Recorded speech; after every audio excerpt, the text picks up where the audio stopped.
नमस्ते साथीहरू, आज म सानो ब्लग अथवा भिडियो बनाउन गइरहेछु। मेरो श्रीमती र म हप्तामा 3 चोटि जति चाहिँ त्यही रुट चाहिँ हामी जहिले पनि एक्सर्साइजको लागि जान्छौँ र त्यो रुटमा के कस्तो पाइन्छ भन्ने कुरो तपाईहरुलाई यो भिडियोमा देखाउन गइरहेछु। Follow us. Thank you.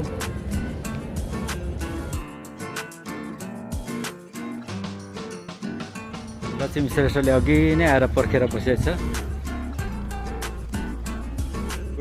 Let's go. Same road यो हो अप्पर अल्टरनेट रोड। सो यहाँबाट चाहिँ हामी दाहिनेतिर जान्छौँ।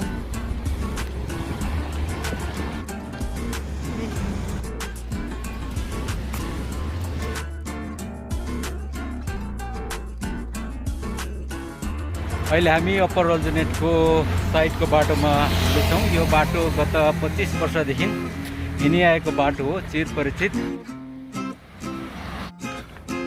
यो ठाउँ पहिला च्यानडाँडा थियो भनेपछि अहिले चाहिँ यहाँ सबै कन्स्ट्रक्सन बनाएको छ। यो रातो लाइन साइकलको बाटो हो भने सेतो लाइन चाहिँ मान्छेको बाटो हो। Traffic light. यता उँभो जाने चाहिँ हाम्रो डिसी जाने बाटो हो भने पहिलाको च्यानडाँडा भन्थ्यौँ हामीले। अहिले सबै कन्स्ट्रक्सन बिल्डिङहरू बनिएको छ। अरे आयो।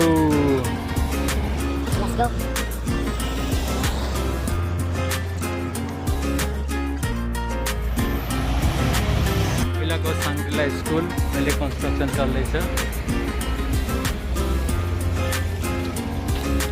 पहिलाको हाम्रो च्यानडाँडा रनिङ गर्ने ठाउँ अहिले ठुल्ठुलो बिल्डिङहरू बनिसकेको छ।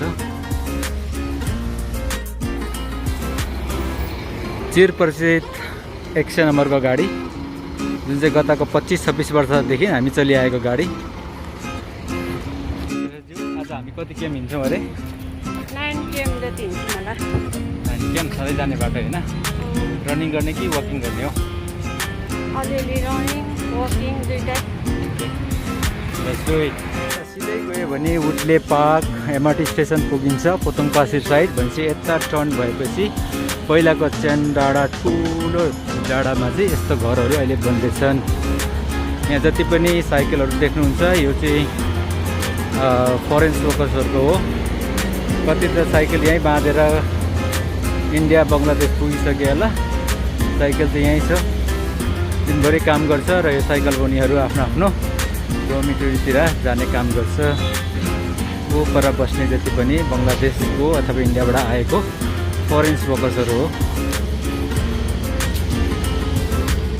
आशा छ गाडीलाई पर्खेर बसेको हुनसक्छ। आफ्नो स्वदेशमा आफ्नो परिवार छोडेर पैसा कमाउनु विदेशमा आउनुभएको हाम्रो साथीहरू हामी जस्तै। ठुलो कन्स्ट्रक्सन हुँदैछ यहाँ। यतातिर ठुलो ठुलो बिल्डिङहरू पनि आएको छ। सिङ्गापुरको नियमअनुसार हामी नर्मल हिँड्छ अथवा वकिङ गर्छ भने मास्क खोल्नु पाइँदैन। जब रनिङ गर्छ जगिङ गर्छ भने चाहिँ मास्क खोल्नु सक्छ। यो चाहिँ सिङ्गापुरको अहिले कोभिड रेस्ट्रिक्सनको चाहिँ नियम हो। सो अहिले हामी वकिङ गर्दैछौँ, त्यही भएर मास्क लगाएर हिँड्दैछौँ।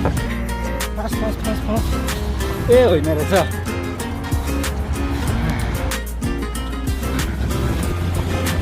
ग्रिन लाइट आएको अवस्था र छिटो क्रस गर्नुपर्छ, नभए रेड लाइट आउँछ।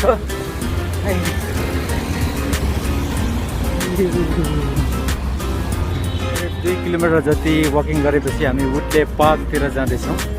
वुडले पार्क एउटा सानो जङ्गल छ जहाँनिर चाहिँ यो सिङ्गापुर नै होइन कि जस्तो खालको दृश्य छ। जङ्गलले घेरेको सानो पार्क जहाँ चाहिँ ब्रिटिसले पहिला घर बनाएर शान्त ठाउँमा बस्ने वातावरण बनाएको थियो, जुन कुरो चाहिँ अहिले तपाईँहरूले देख्न सक्नुहुनेछ। यहाँबाट चाहिँ हामी कुद्न गइरहेछौँ जगिङ। सब मास्क खोलिसक्यौँ। अहिले वुडले पार्कको जङ्गलमा रनिङ गर्दैछौँ। हे हजुर साथीभाइहरूले भेट्छ, हेलो भन्छ। लक्ष्मी श्रेष्ठले निकै ज्यान घटाइसकेको छ। दिनमा नभनौँ हप्तामा 3 चोटि। हजुर 3 चोटिसम्म चाहिँ यही बाटो जम्मा 8 किलोमिटर प्लस हुन्छ घर पुग्दा ओर्दा।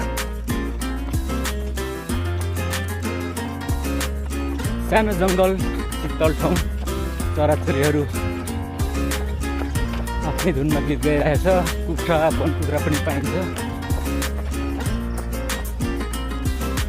जङ्गलको बिचोबिचमा घर छ।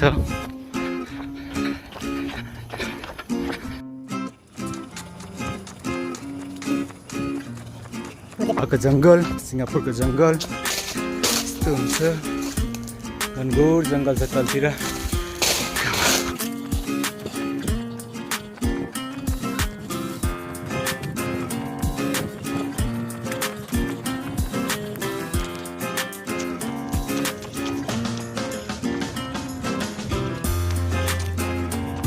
पाएको जङ्गल फिनिस हुनु आँटेको छ। करिब यो 800-900 मिटरको जङ्गल छ। लक्ष्मी स्टेसन अलिक छोड्दै मैले आयो कुखुरा। यहाँनिर सानो खालको कुखुरा छ। सानो कुखुरा जङ्गली कुखुरा हो यो। जङ्गल सक्यो।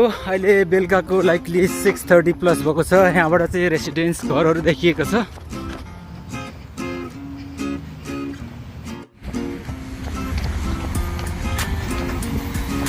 जङ्गल सकेपछि लेफ्ट टर्न। बाटोको किनार किनार हुँदै हामी भिसन पार्कतिर जाँदैछौँ। हेभी ट्राफिक छ भन्ने सिग्नल आएको छ अहिलेदेखि नै। ब्याटरल रोड र सिटिए जाने जङ्सनमा आइपुगेको छौँ।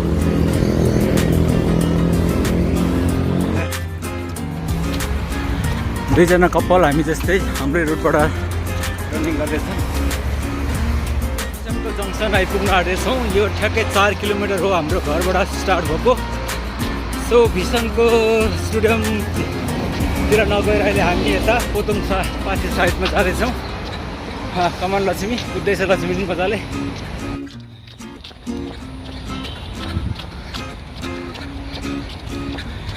भिसनको खोला नाला ड्रेन के भन्नु सिङ्गापुरको खोला भनेको नि यही हो।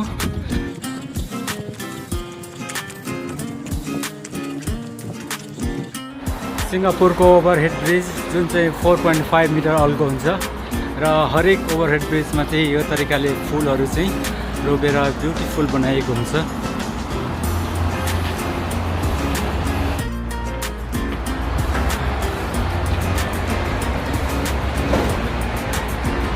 सिटी एक्सप्रेस हाइवे एकदम बिजी रोड। सिङ्गापुरको सेन्ट्रलमा पर्ने सिटी रोड सिटिई।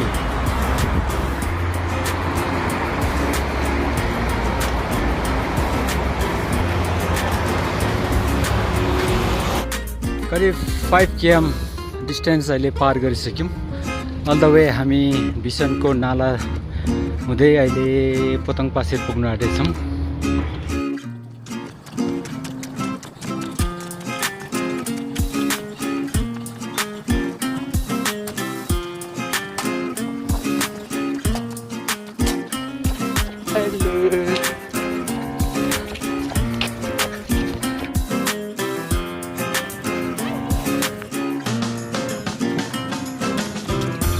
अरे हाम्रो अलिक पर छ।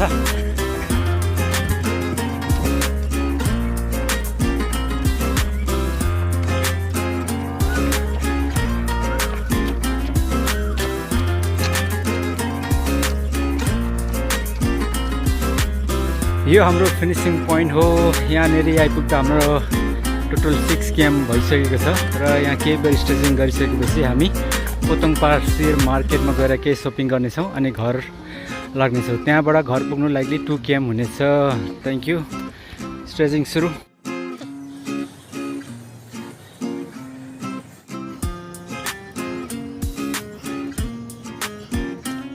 स्ट्रेचिङ सक्यो र अहिले हामी 6 km को दूरी पार गरेपछि अब पोतङ पासिर जानु। अनि के गर्ने अरे